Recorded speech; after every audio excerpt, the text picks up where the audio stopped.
Ito nakakatuwa. Dati itong may sakit. Oh, meron pa nga. Yan oh, may yellow na dahon. Yan. Dati may yellow talaga to. Kaya hindi ko to ginalaw.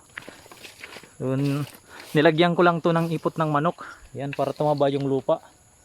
So nakakatuwa kasi ito ngayon, maganda na yung tubo niya. Yan, ganda na. Ganda ng dahon.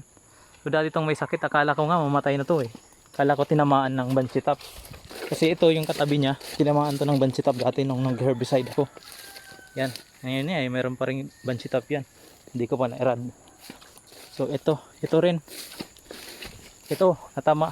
Akala ko rin tamaan na ng banshee-top kasi nanilaw na rin yung dahon niyan. Yan. So nilagyan ko lang yan ng ipot ng manok. Yan sa puno, palibot. So sa awa ng Diyos, nakakatawa ito. Maganda na yung mga dahon. So posible pa lang makarecover. Basta pagandahin mo yung lupa. Saka iwasan yung mag-spray ng herbicide para hindi masira yung lupa. Ito pa nga oh, yung isa. Tingnan nyo yung dahon. Parang banshee-top na rin to eh. Hindi ko lang nairad. Nayaan ko lang. Parang gumaganda na rin yung dahon. Ipot lang din ng manok yung nilagay ko. Yan. Hindi naman tinamaan yung katabi.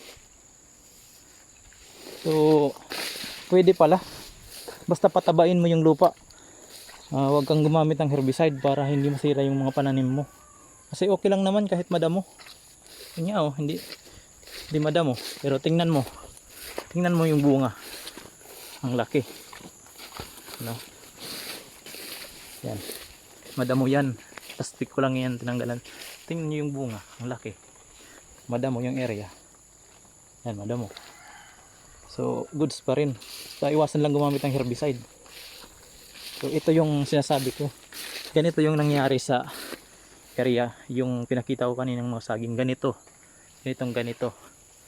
Pero gumanda pa nung lagyan ko ng ipot ng manok. Ito panibago to. Lalagyan ko ng ipot ng manok. Tingnan natin kung gumanda rin yung dahon.